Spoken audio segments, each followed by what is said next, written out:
European region qualifiers. Game number 2, 1-0 lead for Mousesports.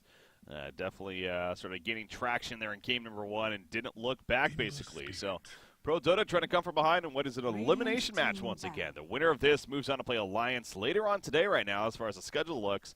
The loser will be done here in the Summit 7 qualifiers. I'm Bricky CPK, joined by Z-Rock once again.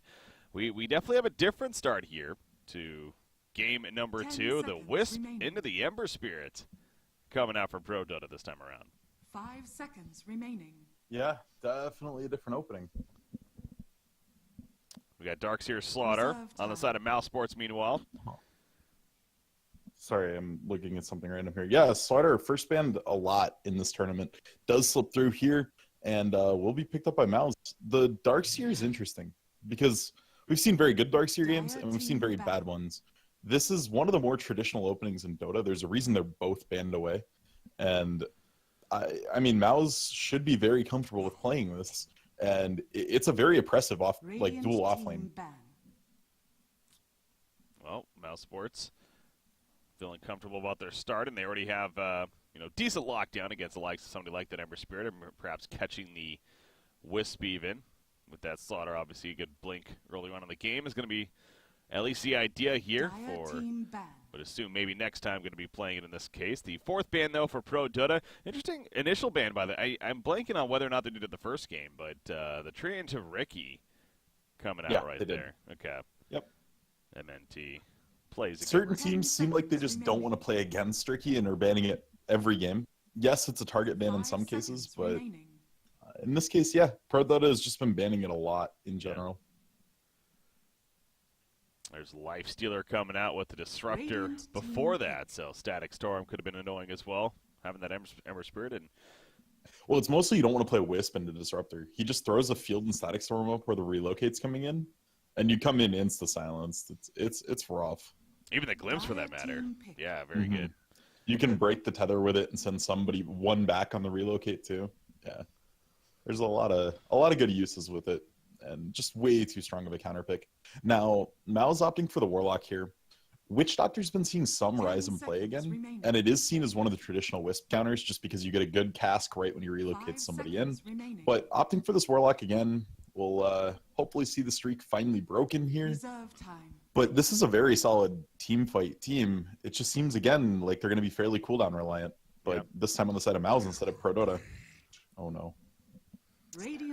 However, we do see a Terrorblade coming out for Prodota. Speaking of cooldown, and meta earlier on at least. Well, I guess all throughout is. All right. Well, what are your thoughts on Terrorblade that you've seen so far? What do you think?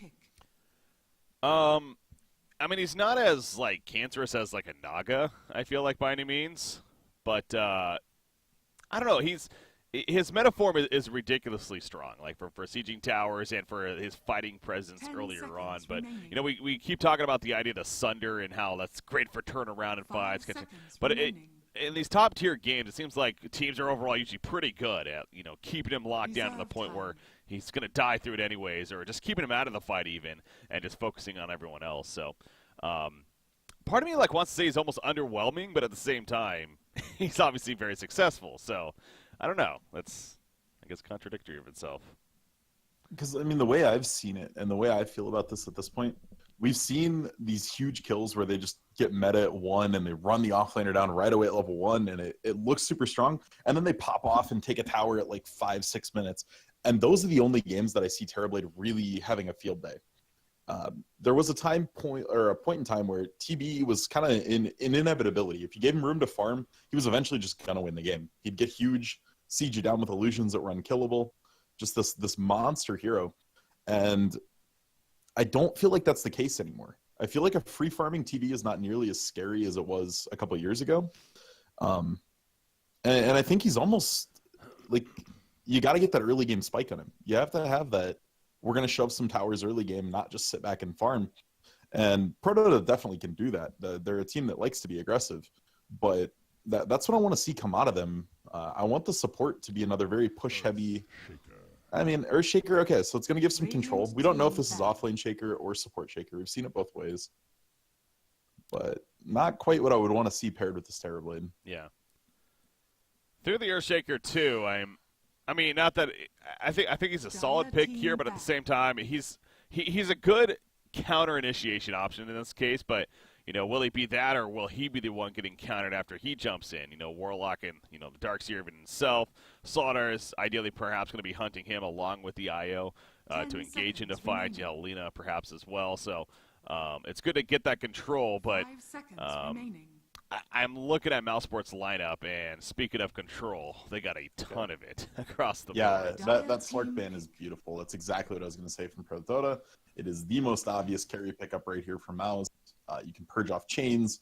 Just pressing Shadow Dance against Terrorblade is insane. Just to stop him from sundering and still being able to put damage into him is massive. So 10 seconds remaining. good ban out of them. And the carry pool is starting to get pinched a little 5 bit here. We see the seconds Lifestealer, remaining. the Slark, and now the Terrorblade being picked up. So a lot of the big premium carries gone. Reserve time. And I'm kind of wondering what's left. Without the Earthshaker, I would have said CK is wonderful here. Like, insanely good. But a little devalued between the Earthshaker and then... Radiant team pick. Okay, so it's going to be a support shaker, offlane puck. Is how it's looking here. Huh. And we've seen offlane puck. Yeah, it's It's a mixed success. He's very hard to kill. And considering we're going to probably see 10 Darkseer seconds Slaughter as a remaining. duo offlane, Warlock plus a carry is going to have so many problems in 5 zoning a puck. seconds Juggernaut's the remaining. obvious one left in the pool. But I'm wondering if it's not a bit of bait here, because Reserve it's time. very difficult to play Jug into this lineup. Because if you're getting TB close with an Omni Slash, he just sunders you when you're spinning. And he gets a nice easy sunder off. There's a lot of ways for them to get out of everything here. Relocate. Ember Spirit can break pretty much everything Jug does. Puck's hard to kill. So I don't think Jug's a good pick here, but I have a feeling that's what Mouz is going to end up doing. I almost want to say something like a faceless would be kind of interesting for Mousesports in this final pick. As you said, perhaps maybe nothing a little traditional because of what the bans are and who they're going up against, but a Faceless Void fits the synergy somewhat of Mousesports, what they got here as far as overall wombo combo, and gives them one that has decent catch as well for something like the Ember Spirit, even catch him in the IO with that tether. So just kind of thinking outside of the box. I want to see Ursa. He was another one that I was thinking too, but man, that kite of Pro Dota seems very annoying for an Ursa. So much CC though. Yeah. You just need something that'll pop somebody on the Chaotic Offering or the Slaughter stun. Couple it with Corrosive Haze. Roche is free past level 6 on Slaughter. And in reality, even the TB's massive armor should be pierceable with Corrosive Haze and Ursa's Fury Swipes. Well, Like backup options could be like PA would be okay once she gets like 2-3 items. Wow. That's like the ranged Ursa. yeah, I was gonna say it's actually a better pick than the Ursa in my opinion, because the idea that the kite's not nearly as powerful against him. So And he's an Orchid buyer, which is insanely good against PD's lineup in general. Ember Spirit, we traditionally don't see BKBs or Mantas usually. Usually their defensive item, if anything, is Lincoln's, which does well into Clinks, but it's usually third or fourth. So if Madara gets a good start, I would imagine we're going to see Deso, probably like Deso Orchid Blink would be my guess. We don't see a lot of Clinks, so I'm not really sure, but that'd be what I would say would be good this game. It gives them a ton of armor penetration. The Orchid is just nuts against Puck, TB, and Ember Spirit, honestly. yeah. 10 seconds remaining. Well, we'll Okay, see. it's really good against Ember and Puck at all stages of the game. It's only good against TB if you're ahead. If you're behind and you're good at TB, he just looks at you funny and right clicks you, and then you die. But Again, though, it seems like we both agree, though, and obviously that's, I'm sure what Mouse was thinking, too. They need that follow-up to, sure, they got a lot of AoE lockdown, a lot of initiation, but they wanted, instead of that single-target pick-off artist that could then drop somebody through that Chaotic Offering, or the follow-up to Slaughter, catching said target. And again, Clinks really is a good option for that. So the theme of the draft, you even mentioned last game, you liked the idea of Mousesports as a lineup, and I feel like, at least for me, it's the same thing here. I like across the board what they have, and we do see some odd stuff coming out from Pro Dota. With that said, too, the offlane puck even. if I didn't have giant question marks around TB, I think I would give the edge to Pro Dota here. But there's just so much lockdown. There's so much control. Yeah, I'm giving a slight edge to Mouz, but like if TB does anything early game, it could get out of hand really Prepare quick. for battle. Oh, here we go. Game number 2. Again, elimination game now for Prodota. Need to win this to force that third and final game. I don't know if this feels like a 3-3 hero to me either.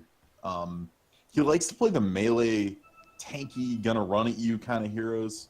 Puck, very much not the case. He's more slippery, he's gonna dodge and disjoint spells, and you gotta be careful when you play Puck. You can't get clipped by stuff accidentally, because you just die.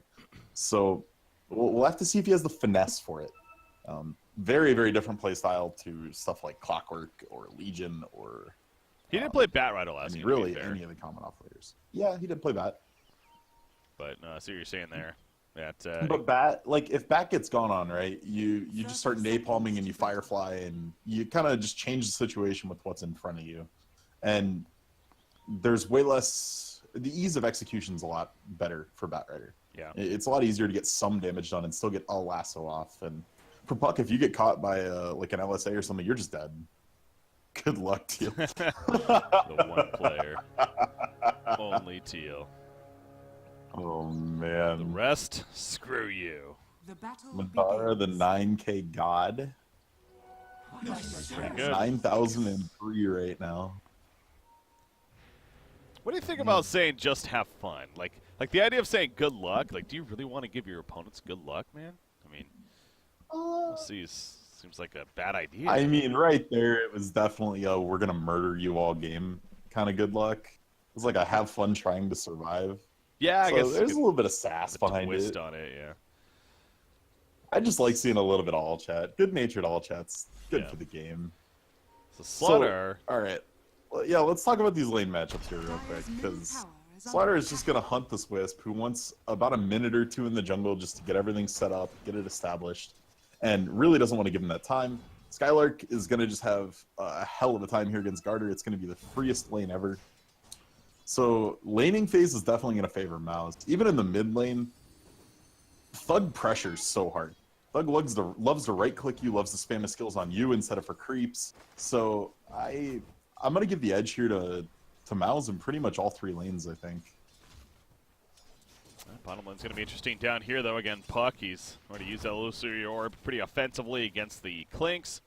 I'm sure that's going to continue to come out throughout. But yeah, man, this Slaughter, he is really making life difficult on Milan, but that's the intention, as you were stating. Yeah, and Wisp's another one of those heroes with 0 base armor, which makes early game trading impossible. Like, true.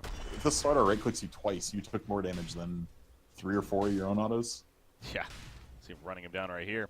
And yeah, Slaughter going the boots first to only just some tree eaters on Hio with those tangos. So yeah, it's a brutal start and goes back to, again, Mouse making a very great decision in terms of how they wanted to lane things here. Because Slaughter, you know, at the bottom lane, he probably wouldn't be doing really anything. And sure, he could camp mid, but then you're leeching experience off Alina, which she doesn't even really need that. So makes a lot of sense. Skylark's so greedy. Ran himself a Soul Ring recipe out while Lina has a Null Talisman sitting in base waiting. Generally, your mid laner gets the courier until it flies. That's the way it goes. But really wanting to keep the pressure up on TV. And enough pressure that he opted not to take Conjure at 3. Like, that's actually not normal. So, gonna have the reflection just to try to keep himself alive if they do decide to go on him. Well, they're gonna farm up the creeper that they pull behind the tower, though, and almost axe style right here. That we see with cutting the creep wave. Yeah, Darkseer's very, very good at that, especially if you don't have a lot of stuns to kill him. And in reality, they have none in this lane. The only real stun right now is Earthshaker, and he's down bottom doing nothing. I mean, getting 3-3 some levels, that's the whole point. Middle lane, Kaiser. Going to take some nice harassment there, but Kaiser does have his bottle, so be able to heal on up. No first blood just yet, though, as we now approach 3 minutes into this game. And Kaiser will go back and use the Shrine for the time being, but it does seem like, as you're kind of getting at, the 3 lanes perhaps favoring Mouse even. And right now, the Mouse is definitely showing that with the CS at least, early on in this game. A stat I'd love to see is how many times Thug forces the enemy mid to Shrine before him. He may get caught by this, though. Good Fisher. Yeah, he's going to wish he had a try to use right here. LSA try to save him. It's not going to happen, though. Nice. Enchant Totem auto attack. Earthshaker finishes the job. So great catch on Alina. As, yeah, just as you're getting at him, he has a slight advantage early on, but not so much anymore. Yeah, absolutely. Yeah, he had a pretty big experience advantage just because of forcing Kaiser to the Shrine. But now it's gone. Now they're back to break even, which is a fine position for Ember Spirit. Basically, the mid lane right now, whenever you're going against an Ember Spirit, is dictated by the level of his Flame Guard. If you hit 5 before he hits 5, and you just instantly go on him, the Flame Guard does very little because it's behind the curve. But when they're even like this, it's huge. Bottom lane, by the way. Midara's trying to live this whole time, and actually he will escape. And I gotta say, that was such a good escape on their part. They're gonna get the turn kill on an Earthshaker. Now 3-3's in trouble as well. He wants to take out Warlock, but he has to be worried about surviving himself now. He's gonna stand his ground, pops that waning rip, but it doesn't matter. So bad. Midara with those searing arrows gets a double kill out of it, as you're getting at. That's bad. But now Ember Spirit trying to change that. He just runs right in with the searing chains. Good old Haster to pick up. Buy off. Disaster. So much for that double kill being so effective. Look at the courier. Like, these are all Clink's items. If these got to him before that, that Jeez. would be so much better. They're all little. He wants to push an advantage. Meanwhile, Garter gets run down at the top lane. They just dive him with that level 3 Ion Shell and the Crush coming out. It's a lot of damage. Garter could come back to this lane. I will say 3-3 made a slight mistake there earlier on. He actually missed his Illusory Orb, and thus missing the damage onto Clinks and what could have been the kill onto him. Garter's And gonna then- bag him. Oh, wow, they really are, aren't they? And they actually had the creep Swords. wave, actually. Soaring. Skylark, No, please. Okay. he didn't right there, but Oh, I was waiting because if he's soaring Ion shelled himself as Slardar was crushing, they absolutely get that kill. Garter's not 6 yet, doesn't have Sunder. You can easily run him down. They were probably a little scared of TP rotations from Ember Spirit because it could have been a double kill. But yeah, had the possibility there. But instead, 3-3 bottom is going to go right away on Midara again. there's that upheaval. Level 1 earlier on in the game picked up. Trying to slow down, but yeah, as you're getting at last game, too. I mean, yeah, the level 1 is a little underwhelming.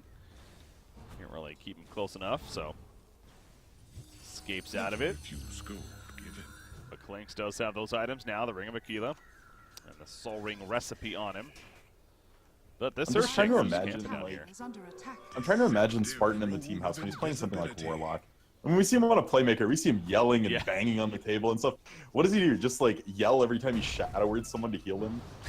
Madara dusted up the bot and blocked. Oh, and it's Ember Spirit once again, his good friend. And Ember just walks up and kills Q. These are huge for Kaiser. He's starting to struggle in the mid lane. Laguna's online, so you're always at risk of dying, and making very, very good use of the map here. The Earthshaker set these up so beautifully for him, and definitely keeping him in this game. Well, you notice the similarities there with both of those kills at the bottom and with Ember Spirit. He had a rune both times. He got the haste rune initially, and then this time was the invis rune. Actually helps the setup. Garter, meanwhile, he's been run down again. A just double took Ion Sunder. Shell. The Sunder goes off on him maybe next time. Again, a very early Sunder right here, but is it still going to be enough? With IO, it definitely will be. But the fact that he's And had to Shaker use that here. this early on, and somebody else, yeah, Sunder does get taken out, actually. Now Darkseer, perhaps underestimating the potential of that meta form and how much it does. Oh no, they want Kaiser, but they're not sure how to get there. Okay. Just gonna back off. Yeah, that was some massive miscommunication between Skylark and maybe next time there. Maybe next time just ditched. He let Skylark take the brunt of that TB, and then decided he needed to come back in and try to help, but in reality just fed his own life away. Really not getting anything done there. Madara. And that could have been even worse, honestly. Like, the Earthshaker was right there ready with a Fisher. Madara does Bottom have that lane, death pack 3-3. active. That's enhanced damage. He should be okay. God, those searing arrows do so much damage. Yeah, especially when coupled with a Blightstone. They're physical damage, so the Blightstone's super high value for Clinks. Really just a ton of damage. Yeah, It's just awkward down bottom. 3-3 has to make a mistake to actually die. yeah, they don't have any lockdown. It's just Like this, like orbing in. That would be the example of a Well, potential He mistake. has support though, and oh, Does he? He did have support though. Whoops. Oh man, just deleted. Dyer's top tower. And it's all in the back of the rune. or the ward they have placed. Look how defensive this ward is next to their tower. Yeah. It's got the good vision and obviously helped to spot the Wisp right there in a pretty awkward spot. I mean, they also had Ember Spirit coming in. They clearly wanted to make a play, but as soon as Ember Spirit dies, Io dies, then not so much. Top tower's being pressured this whole time by Mouz, meanwhile, and Darkseer will eventually get the tower kill. You have Terrorblade. Where is Terrorblade? He's actually in the jungle over here. Yeah, okay. it's the jungle. When Skylark got the lead he got in the lane, there's just no way for TB to lane this. You have to have Shaker there to even survive. So just gonna ditch, go jungle, give up the T1. That means when a wave pushes to his T2, you can try to do something. Ember and Milan, Ember and Wisp here clearing out these massive stacks. Wisp built a huge army in the jungle for Ember to pick up. 3-3, you talk about mistakes. Well, that was kind of a mistake right there. He's going to barely survive because of the magic wand, but maybe next time it's running down. Loser Up's coming up right now. The face shift with the timing. Great job by maybe next time with the cancel initially. Yeah, that was great. I thought he was dead for sure on 3-3 there, but he got the orb off and waited before the phase shift.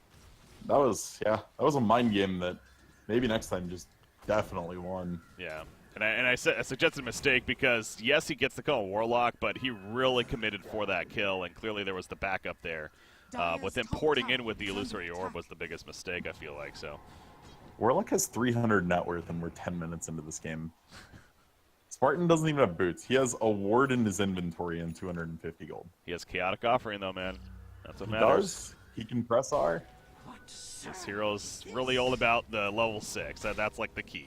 You can have nothing on you, and I think it's just fine. Yeah, they definitely want to just Dark Pack something, grab Warlock, ult somebody, and then use the Golem to take a tier 1. Yeah. We saw the struggle from PD last game in doing that.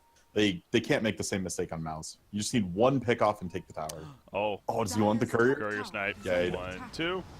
See ya. Has been killed. Lynx sees one of these heroes. That's something else to look out for. Middle lane, meanwhile, Ember Spirit. Nope. Just simply going to be harassed there by Slaughter. There's a lot of support nearby. It's a good thing they didn't commit. Well, that could have been a turn of sorts, especially with the haste turn. Fail? Okay, no, not quite. Yeah, Ember, after that huge stack, was getting very, very close to Veil. I thought he'd have it by now, but still slightly short. Really needs to get that. That's a huge damage boost for basically his entire team. Well, it's going to be even slightly more delayed because of the courier kill, actually. So nothing about it was on the courier though. So yeah, that's the chaotic offering though. And they missed the LSA. Oh, missed the combo in full, and he's able to survive as a result. Dire's structures are fortified. Yeah. Misjudging that. I mean, that's borderline inexcusable there. He's stunned by a chaotic offering. Maybe you were just scared that he was going to remnant out too fast and you were trying to cast it at max range, but that's unfortunate. Skylark's now going to get coiled up in top. He got stunned initially as a result. He breaks the tether immediately, but with that surge trying to get the distance and the port out, good call by Skylark. Realizing they used all they had at that time. So he escapes death, and yeah, I mean, the chaotic offering at least helps to push the middle lane, so it wasn't the most useless by any means, but yeah, they took a tower and didn't lose anything from it, which is something that's definitely not to be thrown away. And if you look, the net worths are heavily favoring Mouz right now. They're up almost 5,000, 5,500 gold, 12 minutes in, and it's all from lane advantages. They took 2 early towers. They have CS leads. They're just crushing pretty much every lane. Yeah, they're down in hero kills. It's 6-5 Prodota, yet they're winning by 5,400 net worth, as you pointed out there. So that should definitely be telling of something. That Mouz is in a very good spot as you're getting at this, really just winning all 3 of the lanes once again. So Madara, Clinks, he's going to get that earlier on Dragonlance, of course, so pretty typical stuff, too. The idea is that extra range is so beneficial for the hero, for guaranteeing those picks, and yeah, the Orchid comes to mind as you're stressing, too. And I also know the idea of even the medallion into Solar Crest. Wow, I totally blanked on the name there. Solar Crest is potentially an item that he could go for as well. Really damage. We used to see Clinks just go first item, just the medallion, and hold off on the Solar Crest, just because it is such a massive damage spike for Clinks to have that extra minus armor. But that kind of faded away once Blightstone became part of medallion.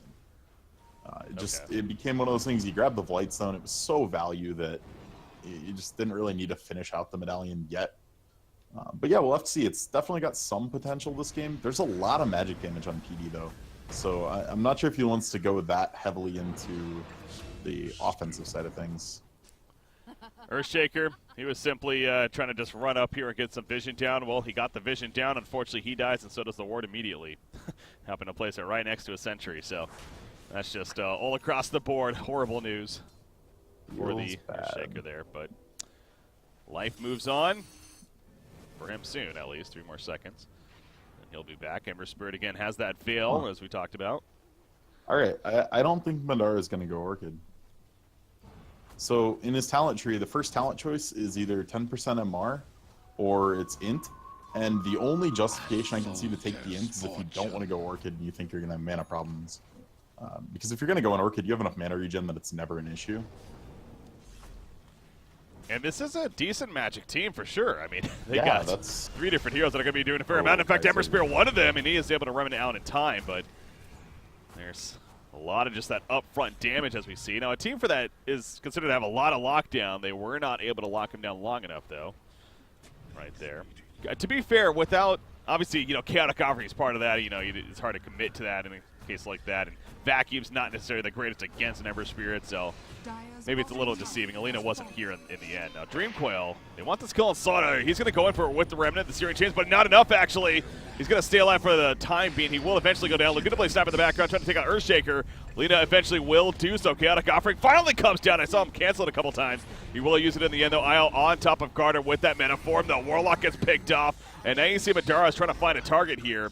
All they got was the Earthshaker so far, but maybe now Kaiser could be in some trouble. They're chasing down Thug. Thug is currently out of mana. He does have a regenerate bottled up, but it's hard to use when all this damage is coming out. He's going to get off a decent time right here. To use it right here. Kaiser going to get out? And now Kaiser. The LSA missed. He missed the LSA again. He was trying to go blind somewhat. And unfortunately did not connect. Puck, meanwhile, will get caught by the Crush, and I'm sure they're going to kill Puck, actually. Still level 10, only has level 1 phase shift, so not able to really use the phase shift to stall for the blink cooldown. Had to try to just guess when Thug was going to stun, and slightly misguesses it here. They're running in. Echo Slam. They really want this kill on him, but at what cost? Down goes Earthshaker. Ember Spirit, he is not really in the danger spot because they get the kill on Madara in the end, and now he's looking to chase even more. Fatal Bonds are up, and maybe next time he's on the run. Lina, however, just got that Blood Zone, already has a charge. You do see the upheaval slow a little bit there on a Kaiser, but the Vacuum's going to be out of range, actually. And now Skylark, yeah, he has to get back because the Vacuum's on cooldown. And he does not have his wall. And now Slaughter overcommitted. So both sides constantly going back and forth. How is this fight still going on? It's going to keep going, too. Apparently, wow, that was a Flame Guard up, so it did really nothing. Almost tickled him, basically. And now Lina's going to end up falling. They do kill Io, but now Skylark is also pretty deep in here. Spartan's being run down by the Ember Spirit meanwhile, so the game of chasing now is out of Sunder. Yes, it was. Yes, Used on to Skylark right there, and Skylark is going to get picked off by the Waning Rift. Now down here, Warlock manages to survive as Madara. This is how long this fight's been. He's resurrected. He's back up. He's good to go, and now doing some damage to Kaiser. Doesn't have a Revenant, actually, but it's not going to be enough damage. And finally, I think we're done with this fight, man. Chaotic back and forth, like crazy. And we definitely see PD get the edge there. They were able to fight more often. They were able to fight a little quicker pace. And without the Chaotic Offering, it was just a little difficult for Mouz to manage to secure wins after the initial rock. I will say the Slaughter, maybe next time, was hiding up in those trees at the top right of the T2. And his blink was just about off cooldown. He wanted to suicide blink in on the Wisp and then try to sprint away. And couldn't quite get it off. It was so close. Yeah. Well. These are the games I love, though, man. They're so bloody. They're all back and forth. I'm all for it. All that combat, and Klink's definitely a hero that entices that. In fact, now he's going to have that Desolator just about finished. So he was doing already decent damage, but that much more now. As we kind of saw, again, he's a little fragile of sorts, and so he has to be careful. And maybe something like a BKB eventually would be useful. What's your guess here on? Okay, so Lina just hit 15. Took the respawn time again. I was wondering this game if it would be different. You have more minus armor than last game by a long shot. Between Corrosive Haze, Desolator up on Clinks. I was wondering if the 50 damage wouldn't look more enticing, but wanting to keep that, that respawn time super low, and basically mirroring the same build from last game. I was actually going to point out after that team fight, I think it screamed how much Thug needs a blink. How many LSAs did he miss because he was trying to cast them at max range and they just ran away slightly? And if he got a blink and could reposition in these team fights to hit better stuns, it could be an entirely different game. Something else to keep in mind, too, this is all without the blink on Earthshaker. He has 1,300 gold saved up, so he's working towards it, but didn't have it just yet. Meanwhile, Garter, he's got the early Dragon Lance, and now he's working on the Yasha into the Manta, but a big fight bottom lane brewing. Chaotic Offering is ready. They're charging in. Nice fissure to block out initially, but Slaughter, he's hunting the Ember Spirit, and he's going to TP away in time, it looks like. Yeah, they're switching. They got vision on Garter now. Needs to get reload out by Milan.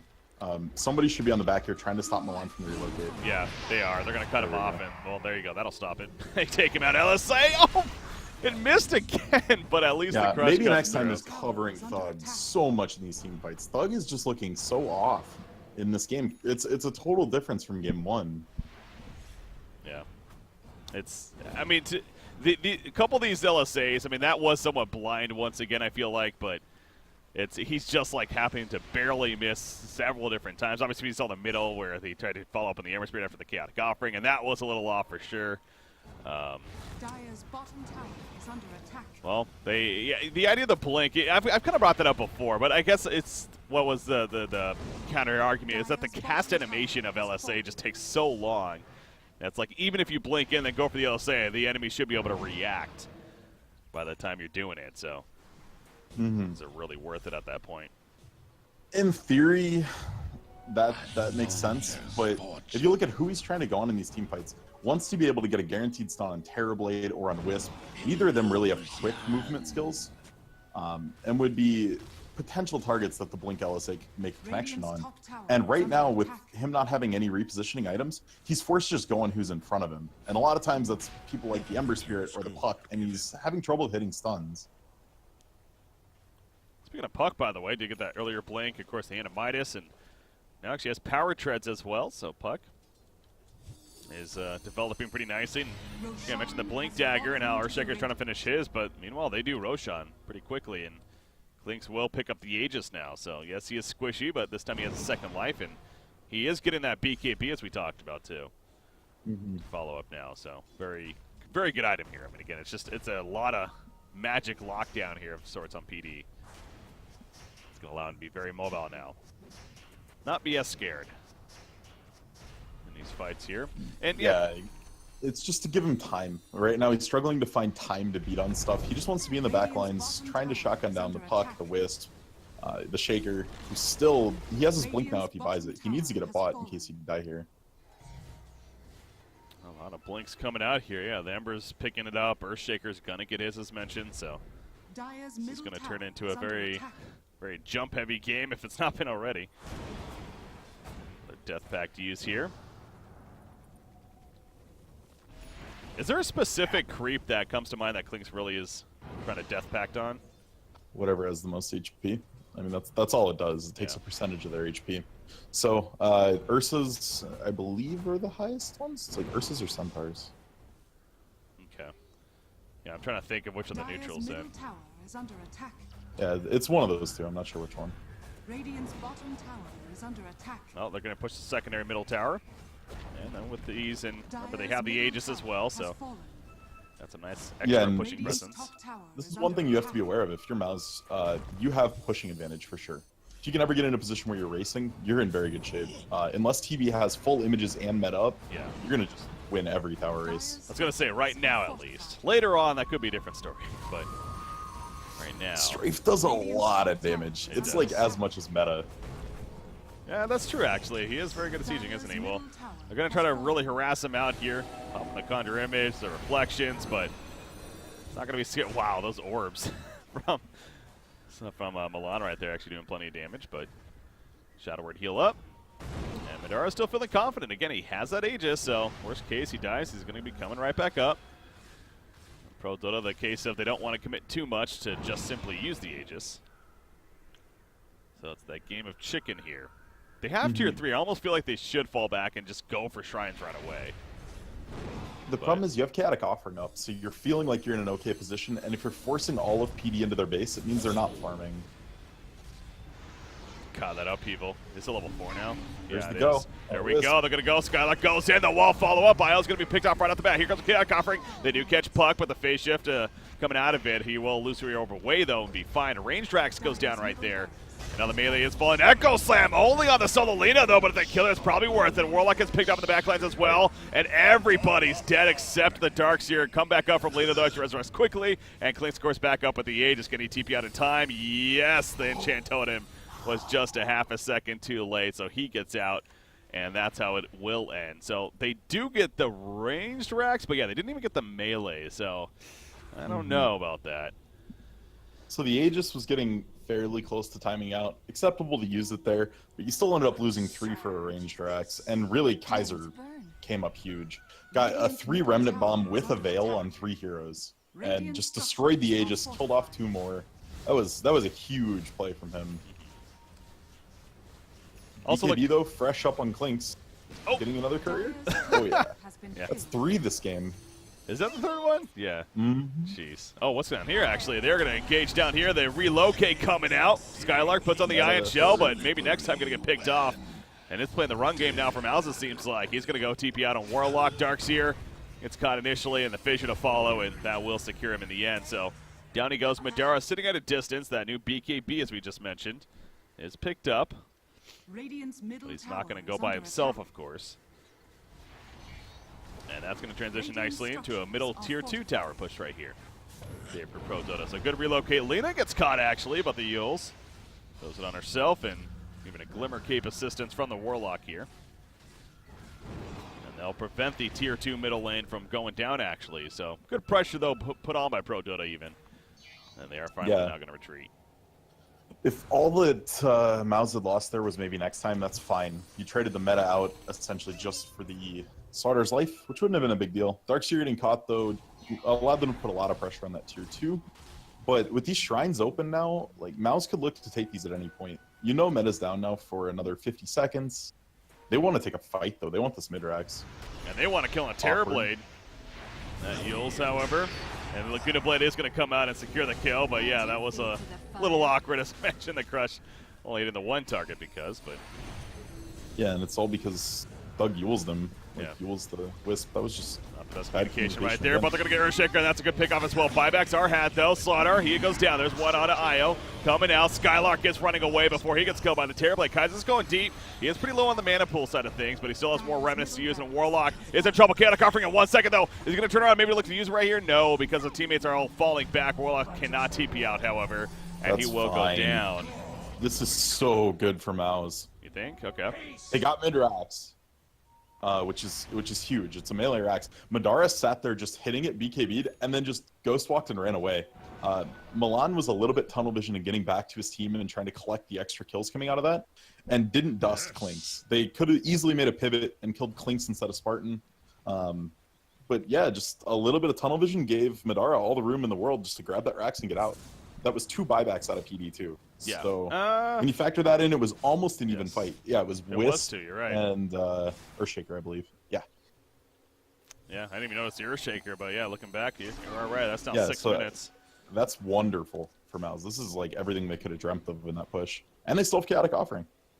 Yep, just coming off there. Like I said, I was going to be curious if he used it, but at that point, it was already retreating, so no point. Saves it, dies, but has it ready now for the next fight, as pointed out. Klinks. Interesting if he ends up going for this, but he has a Scythe queued up. As far as his next item, over the Orchid. Why that? I mean, in reality, Scythe's just the more team fight, like team help tool. You know TB's going to be going BKB eventually. Has it queued up right now about halfway there, a little over halfway. So it's just another way to... They're going to relocate. I was going to say they need a lot more of this. A block of the fish, though, despite the BKB. And oh, yes, it is going to be enough damage for the kill. But now they lose. They will lose Isle. That is Gardner. He has a Sunder, though, and he is going to get it off on a Thug right there as he got low himself. So he's back up to near full. And this Chaotic Offering coming in late, unfortunately, is not going to do like a whole lot for 800 Mouz. range Sunder. What the f... That was long. What is the range supposed to be? Is it not? It's like 400. It's Okay. It's definitely short.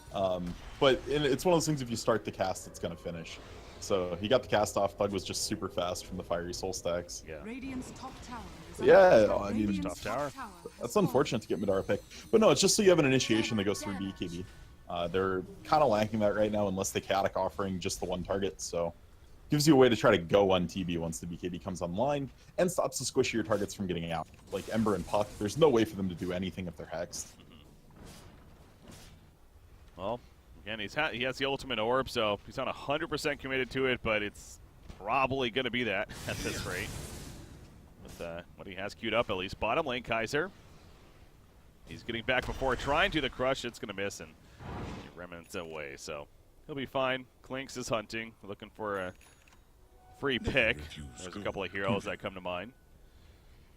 So maybe next time did opt for a medallion, but Skylar control. Oh yeah. Dream Kogan human place. Madara is here. The vacuum not enough though. Not going to give the chance for an open for Clinks. So I was just saying, Slaughter is not going to finish Solar Crust out. He ended up going for a full 4-staff after the Solar, or after the medallion. A little interesting. I figured he'd just go Solar and you throw it on whoever TB's focusing, whether that's Lena or Clinks. But yeah, once the extra repositioning from 4-staff, they're finding that people are just barely getting out from PD. They're backing up and TPing before Thug can stun, and once the extra reach on Crush. Earthshaker building a Shadow Blade now. Like seeing that. Means not only more initiation, but some potential pretty heavy burst actually. Yeah, and then he goes Daedalus. Oh yeah, you know it's coming, or should. Thug, he's trying to get himself out of here. Well, Thug was looking for someone, and never quite found them. Yeah, so figures that it's lost cause hanging around, might as well go elsewhere.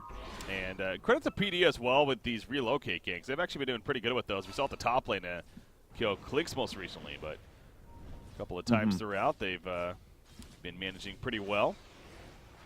Yeah, this is like second level Wisp play, right? You're using the relocates to assist in ganks and pull people out to safety.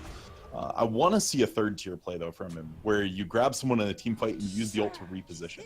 Like you grab TB and you move him into the backline.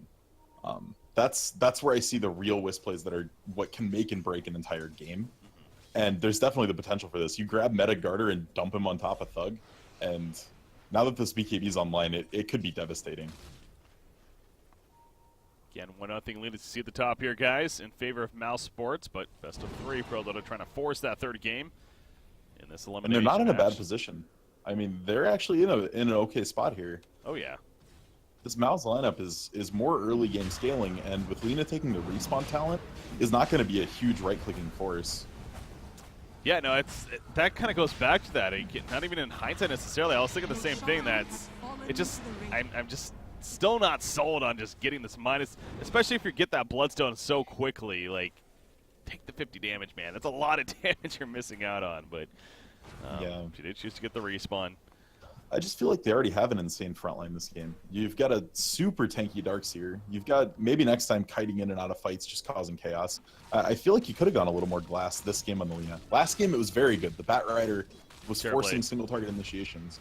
Blade could be in some trouble. He's being spotted by Madara this whole time. They are going to open right here. Here comes a corrosive phase, and that damage of Madara is real. The chaotic offering, that was unnecessary. I guess you're just happy you killed TB. I guess he doesn't have buyback. Not that they'll know this, but with the Aegis up, they'll probably look to go top or go bot. I mean, that was a Spartan saying, "There's no way he's here by himself. Like we're going to have a fight. Let me just use this in case." So. Obviously, he was there by himself eventually, and they had the kill. But yeah, just better to be safe than sorry. Now, they will not have that presence, unfortunately. But yeah, as he said, he doesn't have a buyback, and he's definitely 20 seconds. I missed Milan's relocate in that fight. I didn't see where it went, but it is on cooldown, so that was used at some point. I'm not sure, actually, but Chaotic Offering is going to help Siege as well, so it's another use of it. It should be Rax. TB's still not quite up. They might lose one on the back line here. God, you see that upheaval. As soon as Ember Spirit tries to get in, he's just moving so slowly right there. Madara has a BKB as well as an Aegis, but Puck not going to risk it. And they will get out in time. So just like that, a Terrorblade kill transitions into a free set of racks there for Mouz. 3-3's not going to find anyone on this. Madara is the only one close by, and they don't have any detection. And he has a Scythe almost finished now. It's going to make whoever goes first on the side of PD super vulnerable. If Puck blinks into Coil, that is a tongue twister. You can just snap hex him, and all he's going to get off is the Coil. If it's Ember coming in, you have the chance to just hex him right after the bombs and blow him up. So Mouz, I mean, really, they pushed what they got off that TB pick so far. You end up getting a tier 3 and a melee axe off just one pick off. Like, Garter has to have buyback. There's not really an excuse for that at this point.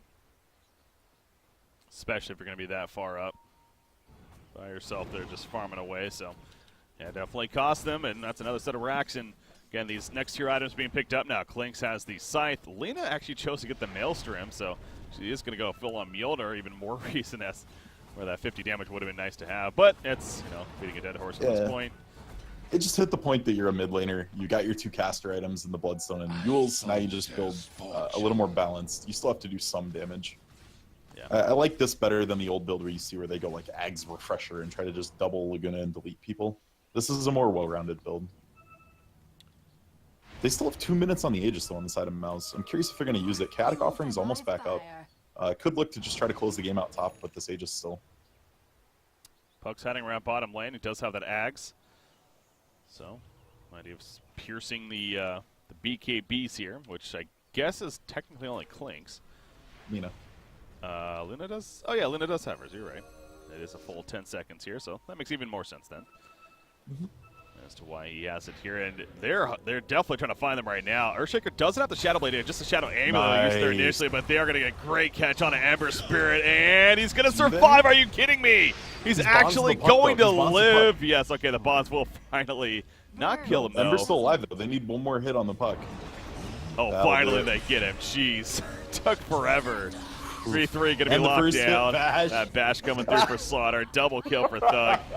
Dear God. No buybacks. That's game. This is over. Very likely. You see like, bottom ignore lane. Garter. Go in the game. Look, he's trying to go against the backdoor protection. Like, that's not going to work, man. Like, this is a lost cause. Yeah. GG's called, and that's it. It will be a victory for Mouz, and they're going to take the series 2-0 here as they knock out Prodota of the Summit 7 qualifier. So, Prodota, no doubt, again, they've been an impressive team and one with this new roster onto the scene, and obviously there's other events that they're in and still doing well in, but their journey's going to end here at least for Summit 7. But Mouz will be your final team in the playoffs, and our playoffs are now officially set to continue on later today, Z-Rock. That they are. First game coming up is going to be the big game of the day. I think everyone in chat should be excited for it. Yeah. Empire Na'Vi. It's coming up here in about an hour, and man, I'm super stoked for this. Empire crushed the groups. But we saw some flashes of brilliance out of Na'Vi yesterday. I'm hoping we can see a little more today. Our other one's pretty good, too, to be fair. Alliance Mousesports is set to happen later on, too. So that, too, should be good. But I do agree with you. If you had to pick one, you definitely wanted to watch Empire Na'Vi is no doubt a fun one. And, again, Na'Vi, they've really – things have been kind of connecting for them lately, I feel like. This, picking up Seneko, replacing RMN there, and – just since Kiev here, clearly they've been practicing quite a bit, and they've been looking pretty impressive. So yes, Empire also a strong team, but hey, it should make for a great series there. And like you said, it's set to happen in about an hour from now at 10 a.m. Eastern, what is 1600 Central European time. But that means we are going to be on a little bit of a break here for about an hour. In fact, I think what the plan is going to be, we are going to shut down the stream here because there's a chance, in fact... We're moving to the big leagues? Moving to the big leagues here. Is the stream still on beyond the summit, is the question. Checking right now. It looks like there is still action over there. Okay, yeah, there's the China region qualifier still happening. So, yeah, it's what, new VIG? Yeah, and it might just be starting even. So maybe not. So we are going to shut down the stream. We're going to possibly be back up over there if that finishes in time, but at this rate it doesn't look like it, so maybe we are going to be back here on this stream. But obviously pay attention to social media, if anything, but yeah, it looks like if I had to guess, we'd be back on BTS 2 for that coverage there. Z-Rock, we get a break here. Alrighty.